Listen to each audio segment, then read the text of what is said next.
People look to venture to fund innovation. And if too much venture money is allocated towards the incremental stuff, we're not going to accomplish as much of this deep stuff that society needs to extend lives, increase productivity. Some of the hottest areas in investing right now, it's either AI or climate, it seems. If you look back in 2012, the amount of dollars going into climate tech was like 1.9 billion. Last year, it was 40 billion. Like, it's just been huge to see the amount of change there.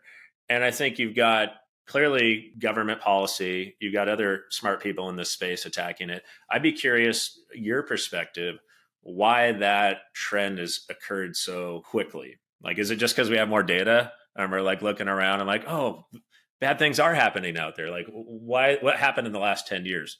Excellent question, Nick. I think it's a confluence of factors. I think actually the most important one is that people have started to make a lot of money in certain areas of renewables, right? So solar power has become a profitable way to make money. In fact, solar power with the combination of battery is actually like the marginal expense unit on the power curve in terms of what people are adding into their power grids. And so it's really that's been the flip. You saw a bunch of people pile into climate in kind of like 2010 to 2012 because of concerns around the planet, right? And that focus, but without enough infrastructure and like progress on the industrialization of these technologies. And so a lot of those companies went bankrupt and didn't make any money. And so you had kind of this, this long winter in climate for 7, 8, 9 years as things like solar have become bigger. And as they become profitable, you've seen this nice harmonization now where like government can come in and back these things because some of them are either profitable or very close to profitable. And so you're able to get these success stories that kind of have turned the tide, right? That was my next question for you as you ratchet down. Like, it's such a complex area to think about. And, I do think there's a bunch of noise in the system. So what sectors are interesting to you? And do you think that's kind of worked its way through a little bit through the system where people go, okay, now I'm going to focus on solar. This is proven out. You bring an excellent point up, which I want to spend some time on because I think it gives people a very interesting view on this question of selection and specialization in venture, which is incredibly important, right? We did the overly simplistic view of like how a venture investor does what they do. And anybody who's seen Shark Tank has probably, has the basic beats down. To your point, it becomes, venture is a very specified game. And some investors only look at like a very specific type of deal. Let's say it's a former physician. They only want to do life science deals, right? Or it's a former industrialist, or it's a former software engineer. And so everybody has their little things. And also people come in at different parts of the life cycle. Some investors only want to invest right when that, new technology is invented. Others want to wait until it's established and they can invest in the factory, right? So you have this kind of very complex world. And we definitely don't have enough time on this podcast to dive into detail on that. I will mention people that on our website, overlapholdings.com, we have a lot of blog posts and resources that give kind of that next level of explanation in case people want it. But having said that, to your exact point, like how do VCs make that choice? And more importantly, what does it mean to society if they choose right or they choose wrong? And this is, if there's one thing that I think listeners take away from this, it's this point about like what this has a huge ramifications for the world. So let me kind of dive into, I very simplistically, I like to bifurcate the world of venture into two camps, right?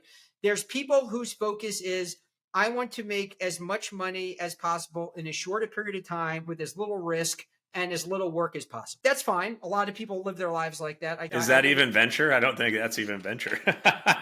Well, within the scope of venture, right? There's people who are, maybe the best way to call it is people wanting to do small incremental changes, right? Sure. So we invest in tech that's kind of straightforward. Yeah, you're right. None of this is riskless, but we're kind of like, we just are going for the quick win. Like, how fast can we scale this?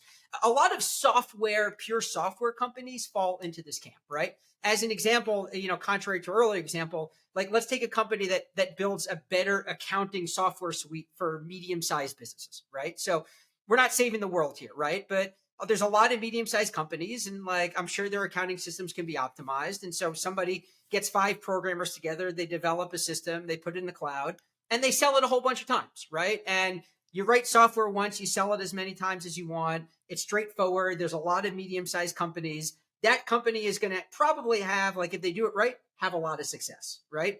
Two problems with that world, right? First of all, if 5 programmers in a room can build it, 5 programmers in another room can displace it, right? So there's less kind of that, there's less of that market dominance that you would get in something, deeper and bolder.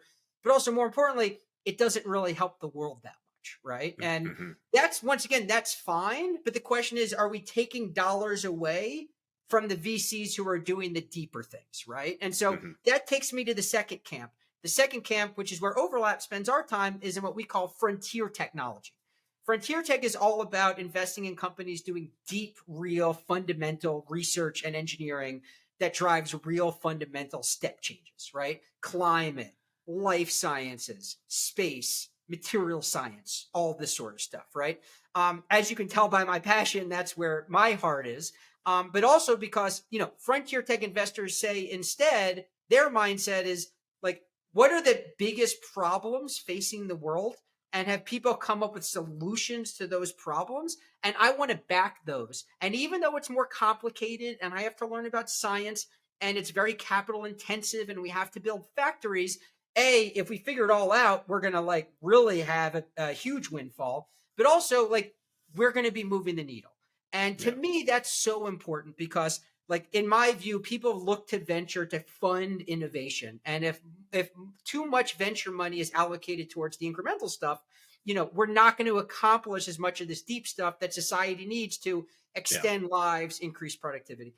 If one kind of analogy I love to use, Nick, and I think about this all the time, right? I think this really simplifies the essence of the problem. Let's say there were only 100 people in society who had the ability to kind of allocate resources, get stuff done, right? Like movers and shakers, if you will. If you put all of those 100 people in a room and we said, all right, there's 2 problems we need to solve.